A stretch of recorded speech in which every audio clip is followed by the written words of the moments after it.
Boa noite, meus irmãos da Sala Chico. Sejam todos bem-vindos à nossa reunião virtual. A página de hoje é Alvorada Cristã e lição 37, apontamento.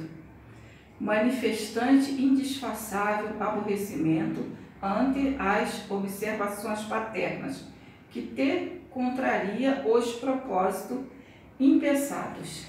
Ontem abusaste da alimentação, hoje pretendias uma excursão inconveniente.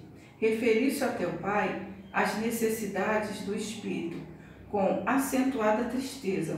Todavia, longe de lhe entenderes a nobreza de gesto, buscaste intempestivos aos braços maternos, na ânsia incontida de aprovação aos teus caprichos juvenis.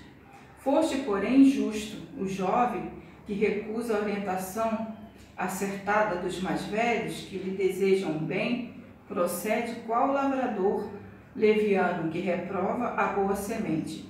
Estima as longas excursões ao pomar, quando as laranjeiras se cobrem de frutos, quando a parreira deita uvas doces. Acredita, no entanto, que as árvores excelentes teriam acrescido sem cuidado? Admites que a vinha não necessitou de amparo e pequena? Em todas as plantas momente mais terras sofre manifestante perseguição de detritos, vermes sem carinhosas mãos que as proteja, serem impraticáveis o desenvolvimento, a frutificação. Muitos dias de vigilância requerem da promiscutor antes de nos atenderem na chácara. Ignoras que o mesmo acontece no campo do coração? As más experiências de uma criança acompanham na vida inteira. Diz o antigo provérbio: com o tempo as folhas da amoreira convertem-se em veludosos cetim, mas não podemos esquecer que também, com o tempo, as águas desamparadas, esquecidas, se transformam em pântano. Não te revoltes contra a sementeira de reflexão, a bondade e o carinho paterno. Realize em teu espírito, sobretudo. Não te impressiones com a fantasiosa opinião de colegas da rua. O tempo dará ao corpo os princípios inferiores e superiores que o abraçares, enquanto os companheiros estranho ao teu lar pode ser amigo de alguns dias. Papai é o amigo e benfeitor de muitos anos. Bem, meus irmãos, vamos levar nosso pensamento ao alto e agradecer a Deus por essa oportunidade de estar aqui fisicamente na sala de Chico Xavier, com essa paz e esse acolhimento da espiritualidade da casa. Me sinto agradecida e emocionada por estar aqui.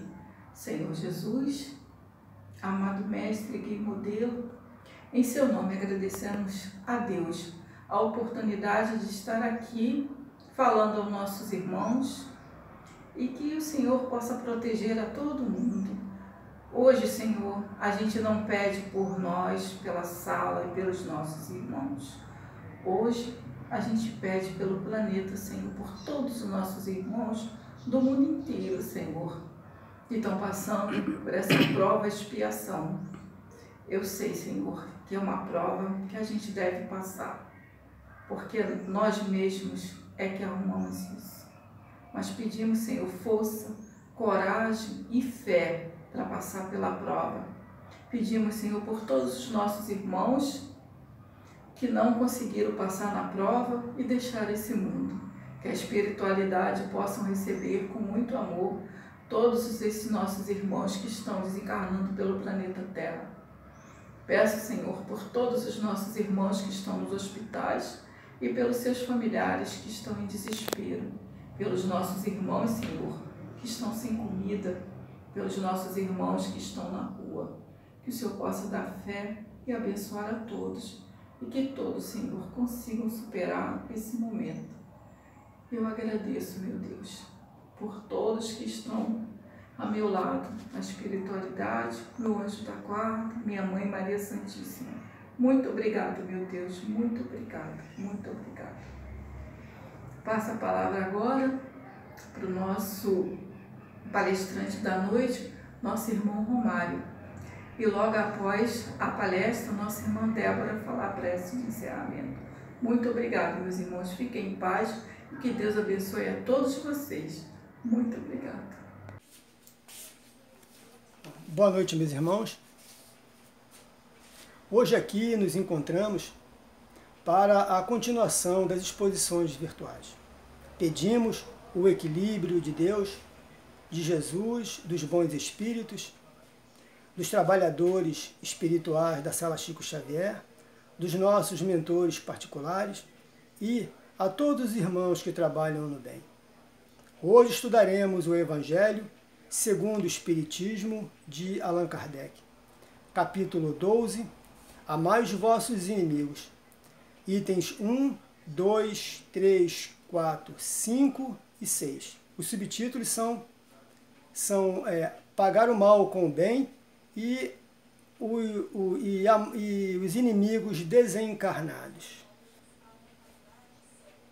E iniciamos o estudo assim, o primeiro item fala assim: aprendeste que foi dito, amareis o vosso próximo e odiarei os vossos inimigos. E Jesus fala em cima dessas palavras: e eu vos digo, amai os vossos inimigos, fazei o bem àqueles que vos odeiam e orai por aqueles que vos querem, que vos perseguem e vos caluniam, a fim de que sejam os filhos de vosso Pai que está nos céus, que faz erguer o sol sobre os justos e os bons, e sobre os maus, e faz chover sobre os justos e os injustos. Porque, se não amardes senão aqueles que vos amam, que recompensa disso tereis? Os publicanos também não fazem o mesmo? E se não saudardes senão os vossos irmãos, que fazeis nisso mais que os outros? Os publicanos não o fazem também? Eu vos digo que se a vossa injustiça não for mais abundante que a dos escribas e dos fariseus, não entrarei no reino dos céus. Isso está em Mateus, capítulo 5, versículo 20, e de 43 a 47. Nessas palavras de Jesus, a gente pega o que ele quer dizer. Ele fala sobre o materialismo, né, das pessoas que praticam essa questão de viver a matéria. Então ele fala muito nesse versículo, né, de Mateus, sobre os publicanos e os fariseus, né? Os publicanos eram naquela época chamados na antiga Roma os cavaleiros arrematadores das taxas públicas, encarregados do recolhimento dos impostos e das rendas de toda a natureza, seja na própria Roma, seja entre partes do império. E fala também sobre os fariseus, né, que também eles faziam parte na tradição judaica de quem estudava os evangelhos, que dava sentido aos evangelhos. E às vezes também ele fazia menção aos fariseus que iam à casa das viúvas, que espoliavam, né, que também mantinha essa questão também do lado material. Se não amardes, senão aqueles que vos amam, que recompensa tereis? Uma vez que as pessoas de má vida amam também aqueles que os amam.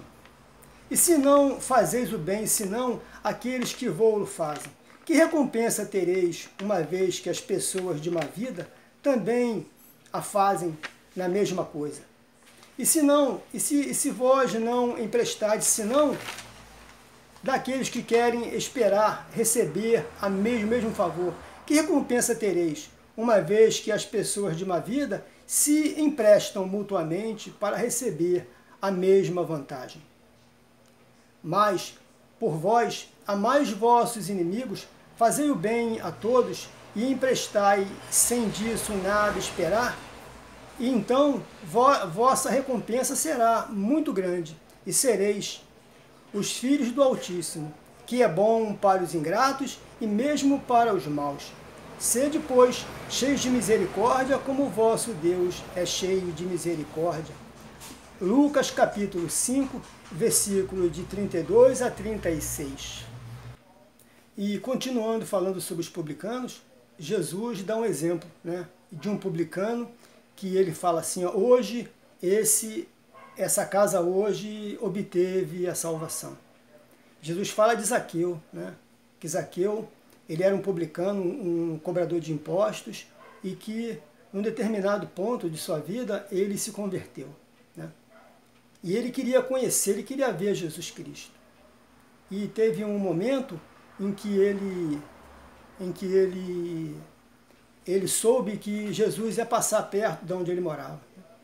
Mas ele era um homem de baixa estatura e a multidão estava muito próxima de Jesus, né, onde ele ia passar. Então Zaqueu sobe numa árvore, essa árvore chamada sicômoro, né? Mais ou menos isso, sicômoro. Então, quando Jesus vem se aproximando, Jesus olha para o alto e olha para Zaqueu e fala assim, Zaqueu, eu quero me hospedar em sua casa hoje, né? Que Jesus captou a sua mensagem, o seu pensamento e falou isso para ele, né? E ele desceu e levou Jesus à sua casa, chegaram, fizeram uma refeição, né? E ele falou para Jesus, né, que ele era um homem que não tinha nem a dignidade de recebê-lo em sua casa, né? Porque ele era um cobrador de impostos, as pessoas odiavam esse tipo de pessoa. E ele falou assim, mas Senhor, se eu de alguma forma prejudiquei alguém, se eu de alguma forma tirei alguma coisa de alguém, eu devolvo 4 vezes mais. Eu faço essa devolução se eu prejudiquei alguém nesse período onde eu estive como cobrador de impostos. E Jesus fala assim para ele, hoje esta casa recebeu a salvação. A gente fala assim, mesmo uma pessoa que está em dificuldade, né, que ele tem esse entendimento de trabalhar a materialidade, né, de buscar nas coisas materiais e usufruir dessas coisas, né, ele nesse momento ele se despojou de tudo isso e falou para Jesus que ele, né, a partir daquele momento ele já não mais adotava essa prática, né, de buscar as coisas materiais. E ele queria conhecê-lo, ele queria conhecer a sua história, os seus ensinamentos, seguir a Jesus Cristo. E assim, cara, a visão de Jesus fala que ele nos falava da necessidade de sairmos de nós mesmos, né? De ampliar o nosso mundo, né? Olhando a família como uma grande família universal, né? Sair dessa questão do pequeno, né? Do meu, né? da minha casa, dos meus negócios, do meu isso, do meu aquilo, e partir para essa questão de observar a humanidade, as pessoas que necessitam, né, de alguma coisa, né, que talvez tenhamos. Né? Se não tivermos dinheiro, não tivermos formas de dar alguma coisa para alguém, né, a gente pode dar emprestar o ouvido para a pessoa, ouvi-la, né? A gente pode visitá-la, a gente pode fazer de alguma forma um bem, né? Um sorriso pela manhã, um bom dia, alguma coisa que possa trazer essa pessoa para o convívio, né? Uma vez eu vi uma pessoa comentando que ela distribuía quentinhas de noite pelas ruas, e naquele dia, naquela noite, ela saiu e, chegando perto de uma pessoa, ela quando ofereceu a quentinha assim, a pessoa nem assim avançou sobre a comida, né? Ela falou assim, eu estou muito mais feliz, sorrindo, né? Eu estou muito mais feliz agora porque eu tenho alguém que está olhando para mim, que está me dando atenção, né? Porque neste dia de hoje, ainda, eu não troquei uma conversa com ninguém, eu não falei nada com ninguém hoje. Ninguém se dirigiu a mim para conversar comigo, então, esse momento agora, para mim, o importante é que você está me dando atenção, está falando comigo. Então, para a gente ver que aquela pessoa não tinha nem o interesse tanto na comida, mas era do afeto, do carinho, né, de ser ouvido. Imagina só, né? Uma pessoa que está naquele momento ali, naquele local, necessitando de alguma coisa, e ele precisa muito mais de ser ouvido, né? E seguindo o nosso estudo, ele fala assim, se o amor ao próximo é o princípio da caridade, amar os inimigos é a sua aplicação sublime, porque Esta virtude é uma das maiores vitórias alcançadas sobre o egoísmo e o orgulho. O egoísmo e o orgulho, né?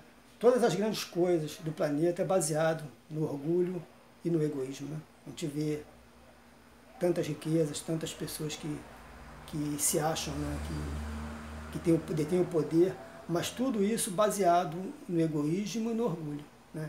Que também, essas riquezas servem também, né, de emprego, serve de amparo às famílias, isso é muito bom, né? Mas sabermos que, né, que isso é uma coisa temporária, né? Que isso o tempo se encarrega de ser relevado, de ser tirado de alguma forma. Entretanto, equivoca-se geralmente sobre o sentido da palavra amor. Nessa circunstância, Jesus não quis dizer por essas palavras que se deve ter pelo inimigo a ternura que se tem para com o irmão ou o amigo. A ternura supõe a confiança. Ora, não se pode ter confiança, né, em alguém que não confiamos, né, assim, que é capaz de abusar disso. Não poderá haver os laços de simpatia que existem entre aquelas que estão em comunhão de pensamento. Não se pode, enfim, ter o mesmo prazer ao se encontrar com um inimigo do que com um amigo. A gente vê muito assim, né? Quando a gente encontra com um amigo, a gente tem uma satisfação, uma alegria, né? O nosso coração bate de forma diferente, né? A gente não deseja que aquela pessoa saia, né? Que vá embora. Quando chega esse momento da pessoa ir embora, a gente já está até sentindo saudade, né? E ao contrário acontece com outra pessoa, né? Que é chamado inimigo, né? E Jesus, ele chama essa observação aqui dessa palavra amor, né, que é usada para todo esse tipo de sentimentos, né, mas que são diferentes um do outro. E seguindo aqui, fala assim, esse sentimento resulta mesmo de uma lei física, a da assimilação e da repulsão dos fluidos. O pensamento malévolo dirige uma corrente fluídica cuja impressão é penosa. Então, quando a gente se encontra com alguém que é chamado nosso inimigo, a gente tem essa impressão penosa, né? Aquela pessoa vai nos querer mal, que não podemos virar as costas para ela, então a gente tem esse sentido na gente. E isso altera o nosso sistema nervoso, a nossa presença, né? Assim, o pensamento benévolo vos envolve de um eflúvio agradável. Daí a diferença de sensações que se experimenta a aproximação de um amigo ou de um inimigo. Se a pobreza das linguagens humanas obriga-se a servir do mesmo termo para exprimir diversas nuances de sentimento, a razão deve diferenciá-los. Então devemos ter esse discernimento em nós, né, de diferenciar uma coisa da outra, né? Assim, amar os inimigos não é, pois, ter para com eles uma afeição que não está na natureza, porque o contato de um inimigo faz bater o coração de maneira bem diferente da de um amigo. E é não ter contra eles nem ódio, nem rancor, nem desejo de vingança. É perdoar-lhes sem segunda intenção. É não opor nenhum obstáculo à reconciliação. É desejar-lhes o bem em lugar de desejar-lhes o mal. É lhes estender a mão, segura em caso de necessidade. Enfim, é lhes retribuir em todo o mal com o bem. Quem quer que faça isso, cumpre as condições do mandamento. Amai os vossos inimigos. E aí eu queria parar um pouquinho agora, a gente fala sobre a crucificação de Jesus, né? O maior exemplo que Jesus deu de bondade, de amor, né? Quando ele foi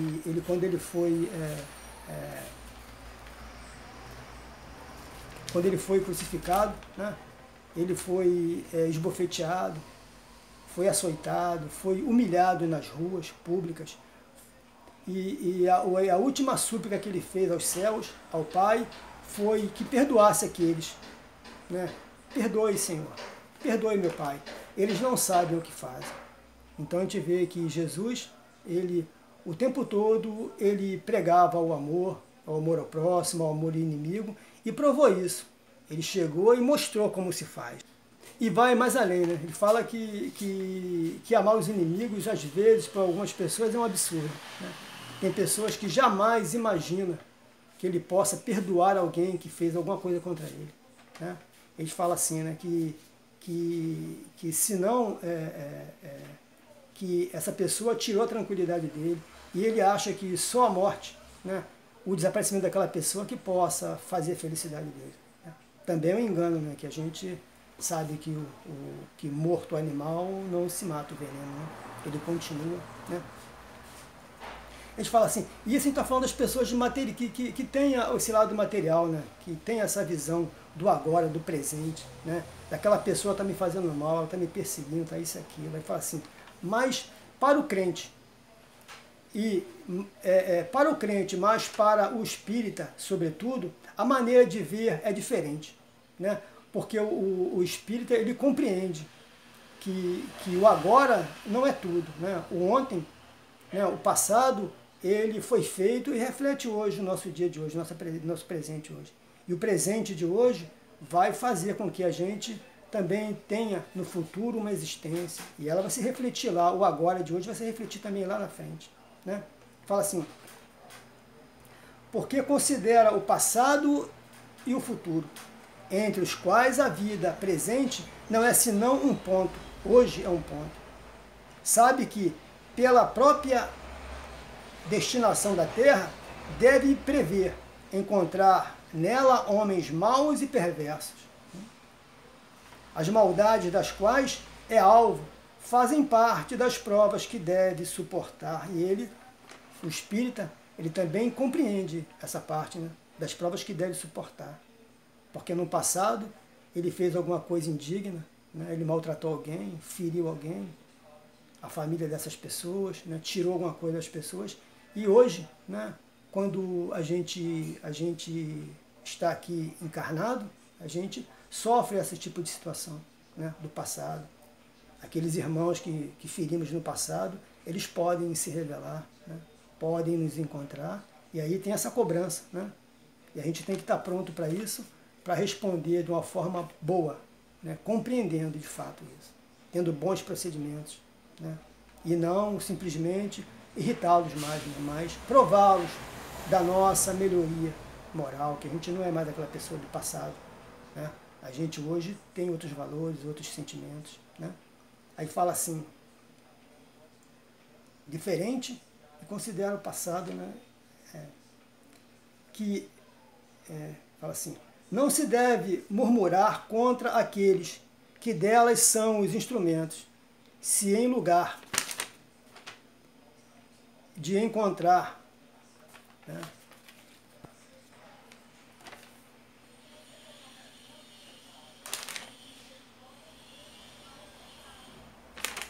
e agora, a gente está passando, vai falar agora sobre os inimigos desencarnados. Né? Tem o espírita ainda outros motivos de indulgência para com os seus inimigos.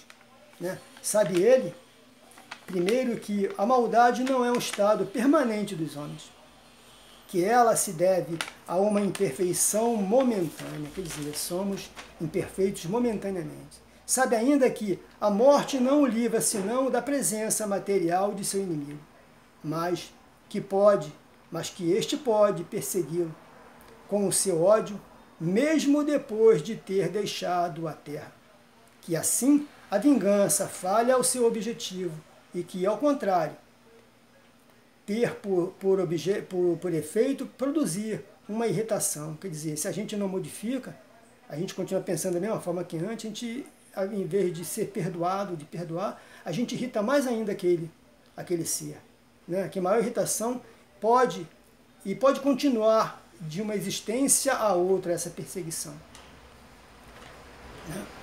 E aí que a gente comenta que, né, que essa questão de encontrar um inimigo, né, espiritual, a gente fala que nós vivemos uma realidade, um mundo visível e invisível como dois rios que um deságua no outro, né?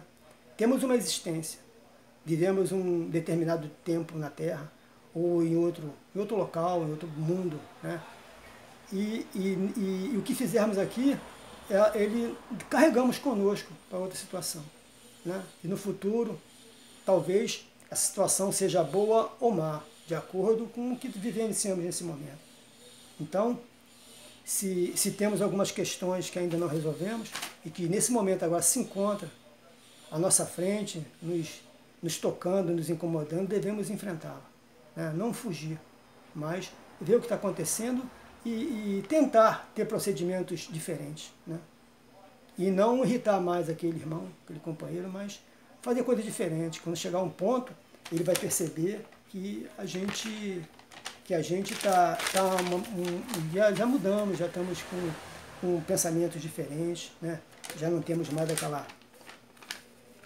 aquela coisa triste que devia existir na gente, né? Quer dizer, a gente percebe que os mundos eles se confundem, né? Um pouco aqui, um pouco ali. Tem pessoas que veem espíritos, pessoas que percebem, sentem. Então a gente sabe que nós temos companhia, né? E devemos, através desse conhecimento, praticar bons procedimentos. A gente fala assim da profilaxia espírita, né? O tratamento espiritual, né? Da nossa transformação íntima, né? De melhorar, de sermos pessoas melhores. Todos os dias, quando levantar da cama, né? Pensar em ser melhor, em se dirigir melhor pela vida, né? em ver a vida de uma forma melhor. Então, fala assim, pode-se, pois, ter inimigos entre os encarnados e os desencarnados. Os inimigos do mundo invisível manifestam sua malevolência pelas obsessões e subjugações. Ainda tem isso ainda, né? As obsessões e subjugações, que podem elevar esse grau de dor muito além do que a gente imagina, né? Que são uma variedade das provas da vida, que a gente tem que passar. Essas provas, como as outras, ajudam ao adiantamento e devem ser aceitas com resignação. Olha só, né? Que essas provas, essa dor, esses sofrimentos, devem ser aceitas com resignação, com coragem, para a gente chegar à frente. Aí a gente fala também sobre a benevolência, a indulgência, né? O perdão das ofensas, o chamado bipo, né? Que a gente deve ter essa consciência em nós de que devemos ser bondosos, né? Ter indulgência e perdoar as ofensas, né?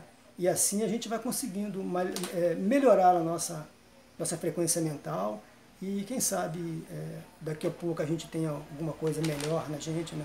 A gente amanhece um dia e fala assim, ó, hoje mudou alguma coisa, né? Alguma coisa para melhor. Então, nesse momento eu queria contar um pouquinho a história de Divaldo, né? Que Divaldo, ele conheceu o espiritismo numa situação muito difícil, né? Também numa questão de obsessão, né? Nele e em seus familiares, né?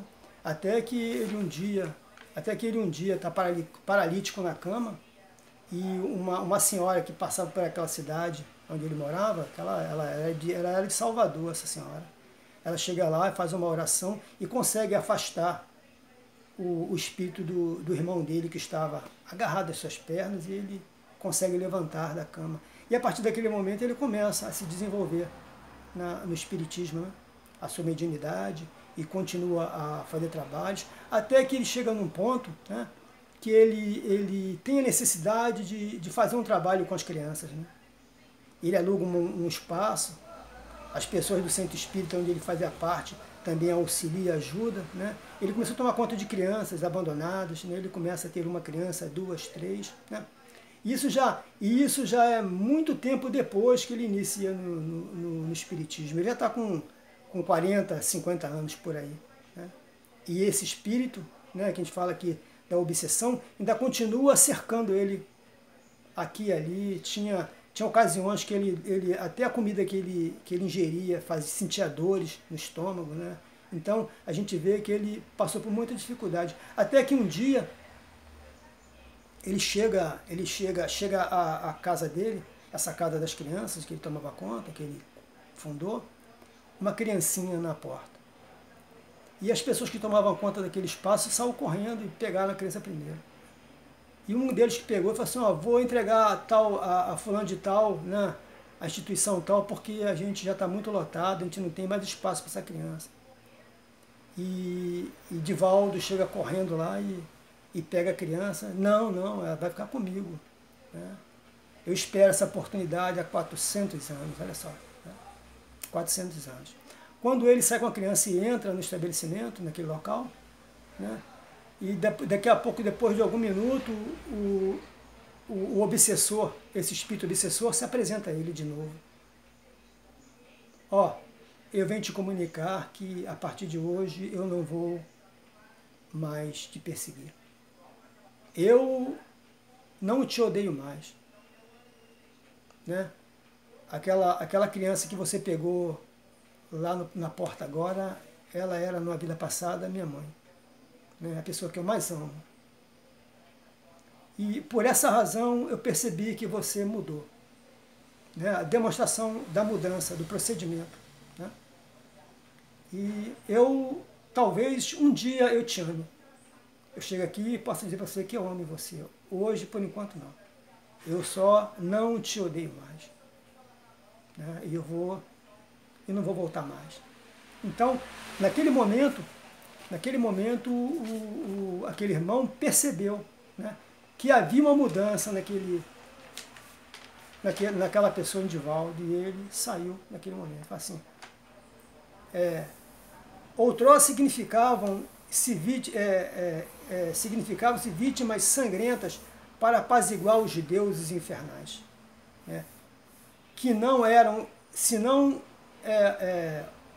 os espíritos maus. Né? Então a gente fala que desde o início, desde o princípio, quando Jesus fala lá na frente, né, que aprendeste que foi dito que amareis o vosso próximo e odiareis os vossos inimigos, lá na frente, quando no início do estudo, que Jesus fala isso, ele fala que desde o princípio foi sempre assim. O homem à procura de Deus, da busca, e a gente via os holocaustos, a gente via os sacrifícios de pessoas, né, de tribos, né, sempre se falando em demônios, mas nada mais era do que os espíritos dos homens maus, né, que vinham até aqui e cobravam, faziam essas cobranças. Né. O Espiritismo veio provar que esses demônios não são outros senão as almas de homens perversos, que não se despojaram ainda dos instintos materiais. E mais uma vez, desde o início, fala da matéria, né? Que esses espíritos ainda não se despojaram desse tipo de sentimento da matéria. Eles desejam mais e mais. Que não se pode apaziguá-los, senão pelo sacrifício de seu ódio. Quer dizer, pela caridade. Então a gente deve se sacrificar. Né? Se temos nesse momento alguma dificuldade, a gente deve se sacrificar no sentido de apaziguarmos, né? De ter caridade, de amor. Né? As pessoas falam muito assim que quem está falando em público não deve dar exemplo de si mesmo, mas um dia eu senti necessidade de fazer alguma coisa nesse sentido. Né? E eu cheguei em frente a um asilo. Né? E quando eu chego na porta do asilo, isso lá há muito tempo, faz muito tempo isso. E eu chego em frente ao asilo, né, quando está prestes a entrar, eu pensei comigo, o que eu estou fazendo aqui? Né? Eu estava querendo entender, e eu entrei. Né? Eu sei que eu não tive a resposta no primeiro dia, né? Mas depois, com o passar do tempo, fui percebendo que eu passei a ser importante naquele lugar ali. Né? Muito embora eu saiba muito bem que a caridade era deles comigo, né? Eles me recebiam muito bem, tinham alegria quando me viam. Né? Então, eu percebi que eu recebia muito mais do que eu dava. Aí, eu tive aquela resposta daquele primeiro dia que eu estive lá, o que eu estou fazendo aqui? O que tem aí dentro? Né? E até hoje eu lembro daquelas pessoas com carinho, né? Das pessoas que desencarnaram, né? Das pessoas que estão lá ainda, que eu ainda vou hoje lá, ainda pergunta pela minha família, como é que está fulano de tal. Né? A gente vê que existe um laço de amizade, de afinidade, quando a gente se interessa pelo próximo. Né? E a gente se esquece um pouquinho também das nossas dificuldades, das nossas dores, né? E quando que Jesus fala sobre, né, amai, né, fala da máxima, assim que a máxima, é assim que se aplica a máxima, né? Amai os vossos inimigos. Não está circunscrita ao círculo estreito da terra e da vida presente, mas se integra na grande lei da solidariedade, da fraternidade, dos universais, aquela última lei, né, que engloba todas as leis, né? Tem ali o trabalho, a lei da destruição, a lei da sociedade, a lei do trabalho.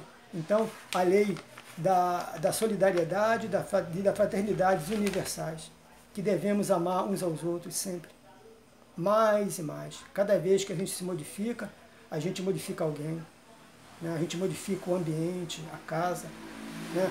O trabalho, a gente se modifica e muda aonde estivermos. Tá? Eu estou chegando ao final da nossa exposição. Eu queria agradecer muito pela oportunidade de estar aqui, de contribuir, e agradecer a todos vocês, né, pela paciência, né, por nos dirigir. Agradecer a Deus, a Jesus Cristo, aos mentores espirituais Sala Chico Xavier, aos nossos mentores particulares, aos espíritos trabalhando bem. Muito obrigado por tudo. Tá? E até outro dia. Fiquem com Deus. Que Deus ilumine, que Deus envolva cada um de vocês. Muito obrigado, meus irmãos. Boa noite. Boa noite, irmãos. Vamos fazer a nossa prece agora de encerramento, agradecendo a Deus, agradecendo a Jesus a oportunidade, Pai, da vida, a oportunidade da saúde. Que possamos, Senhor, aproveitar o que está acontecendo com todos nós, o que está acontecendo no mundo, para que sirva de aprendizado.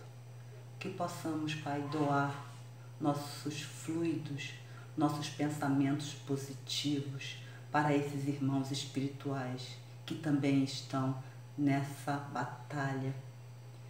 Que a espiritualidade amiga auxilie, ampare a todos nós e que nós possamos cada vez mais estarmos em sintonia com o bem, com o alto. Que essa luz, Pai, envolva todos nós, que sintamos essas gotículas de luz envolvendo a cada um de nós, irmãos que estão em nossos pensamentos. Que essas gotículas de luz, Pai, envolva todos os hospitais, todos os trabalhadores que estão na linha de frente. Envolva nossos irmãos que estão, Pai, passando muita dificuldade pelas ruas, as famílias que estão sem o sustento, Pai, os irmãos que estão passando por essa provação. Que possamos, Pai, doar muita luz, muita sabedoria, que possamos auxiliar os nossos amigos espirituais e que nós possamos, Pai, vibrar sempre positivamente para auxiliar essa equipe de trabalhadores, que nós possamos estar fortalecidos, que nossas células, Pai, estejam restabelecidas, fortalecidas, iluminadas, brilhantes, e que possamos envolver todos, Pai, todos que estão próximos de nós, que nós sejamos esse pontinho de luz, esse farol, Senhor, envolvendo todos que estão ao nosso redor. Protege nossas famílias, protege nossos lares, protege a nossa instituição, Sala Chico Xavier de Estudos Espíritas, protege o nosso bairro, protege o nosso estado, protege o nosso país, Senhor, protege o nosso mundo. Dai-nos força, Pai, dai-nos resignação e que possamos, Pai, sairmos dessa fortalecidos. Muita luz, muita paz, envolva todos os nossos amigos desencarnados também que estão, Pai, nessa batalha, nessa luta, que possamos todos sermos envolvidos na luz, na paz e no amor. Graças a Deus, que assim seja. Graças a Deus.